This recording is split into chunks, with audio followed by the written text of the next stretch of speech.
नमस्कार, आप देख रहे हैं वीके न्यूज और मैं हूं आपके साथ मयंक गौर। लोकसभा चुनाव 2024 का पहला मतदान 19 अप्रैल को होना है, जिसके लिए महज चंद दिन शेष हैं, जिसके लिए राजनीतिक पार्टियों ने लगभग सभी सीटों पर अपने उम्मीदवारों की घोषणा कर दी है। जिन सीटों पर बची हुई है उन सीटों पर जल्द ही ये प्रक्रिया भी पूरी हो जाएगी।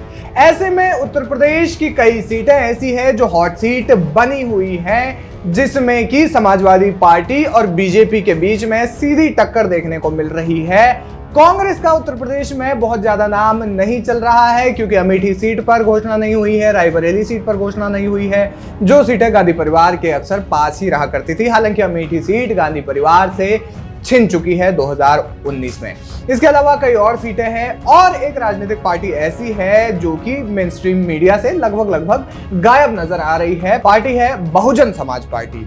बहुजन समाज पार्टी का नाम लेना इसलिए जरूरी है क्योंकि 2024 के चुनाव के लिए अपने ज्यादा से ज्यादा सांसदों को जीतने के लिए बहुजन समाज पार्टी ने एक बड़ा खेल खेला है, एक बड़ी स्ट्रेटजी अपनाई है। स्ट्रेटजी मुस्लिम 11 की। जी हाँ, बहुजन समाज पार्टी ने कई सीटों पर, खासकर पश्चिमी उत्तर प्रदेश की कई सीटों पर मुस्लिम उम्मीदवारों के नामों की घोषणा की है। बहुजन समाज पार्टी की अब तक 4 सूची जारी हो चुकी है, जिसमें कि लगभग 46 नाम है और इसमें से लगभग 11 मुस्लिमों को उम्मीदवार बनाया गया है। वहीं ब्राह्मणों को भी टिकट दिया गया है। बहुजन समाज पार्टी पर अक्सर ये ठप्पा रहता है कि वो दलित वोट बैंक को ज्यादा अपनाती है, लेकिन नहीं, इस बार बहुजन समाज पार्टी ने ज्यादा ब्राह्मणों को भी टिकट दिया है, यानी कि लगभग हर वर्ग को साधने की कोशिश की है, फिर चाहे वो दलित वोट बैंक हो क्योंकि वो उनका कोर वोटर है। इसके अलावा मुस्लिम वोटर्स को साधने की बड़ी कोशिश की है और वहीं बात की जाए तो ब्राह्मणों को भी साधने की कोशिश की है, जिसमें से कि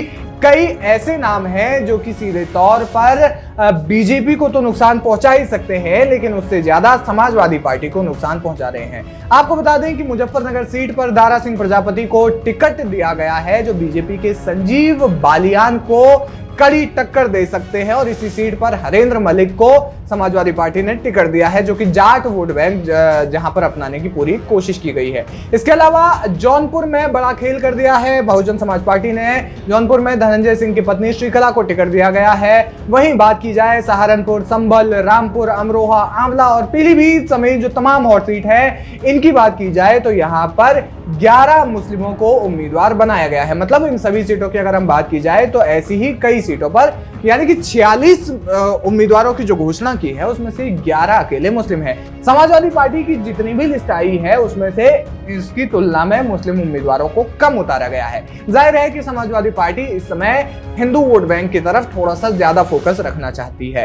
अब सवाल ये है कि ये बहुजन समाज पार्टी की जो रणनीति है ये ज्यादा नुकसान किसको पहुंचाएगी? इसका जवाब है समाजवादी पार्टी, क्योंकि बीजेपी का मुस्लिम जनाधार थोड़ा सा कम ही रहा है। मुस्लिम वोट बैंक बीजेपी का अन्य समाजवादी पार्टी की तुलना में या बहुजन समाज पार्टी की तुलना में या फिर देश की किसी भी राजनीतिक पार्टी की तुलना में मुस्लिम वोट बैंक बीजेपी का थोड़ा कम रहा है, जिससे कि बीजेपी को बहुत ज्यादा समस्या नहीं आने वाली है। लेकिन यहाँ पर समाजवादी पार्टी का राग बिगड़ सकता है, क्योंकि समाजवादी पार्टी ने हाल ही में मुरादाबाद सीट से एसटी हसन का टिकट काट दिया था और बसपा ने अब यहाँ पर इरफान सैफी को टिकट दिया है।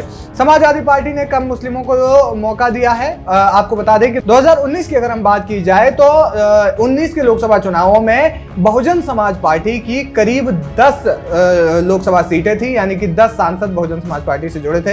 हालांकि 24 के चुनाव से पहले ही कई सांसद जो है वो हाथी से उतर गए हैं। वहीं समाजवादी पार्टी महज 5 सीटों पर जीत दर्ज कर पाई थी, जिसमें से कि मैनपुरी से मुलायम सिंह यादव, जो कि अब दिवंगत हो चुके हैं। इसके अलावा संभल से शफीकुर रहमान बर्क, वो भी दिवंगत हो चुके हैं, और रामपुर से आजम खान चुनाव लड़ नहीं सकते क्योंकि उन्हें बड़ी सजा हुई है। अब ऐसे में सवाल ये है कि क्या समाजवादी पार्टी यूपी में फिर से अपना जनाधार कमजोर कर देगी?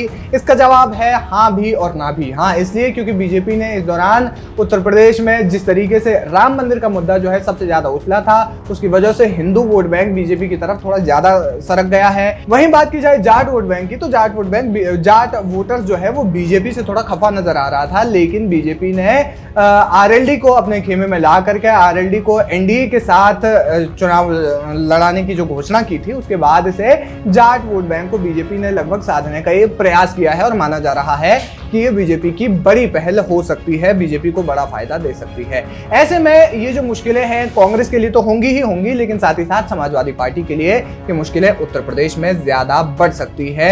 और जो बसपा पर आरोप लगते हैं बीजेपी की बी टीम होने के, उसके यहाँ पर आरोप और ज्यादा पुख्ता नजर आते हैं। क्या कुछ कहना चाहेंगे आप इस खबर पर, और क्या आपको लगता है कि बीजेपी इस बार उत्तर प्रदेश में लोकसभा की 80 सीटों में से कितनी सीटें ला पाएंगी? हमें कमेंट करके जरूर बताएं। वीके न्यूज, राष्ट्र के नाम।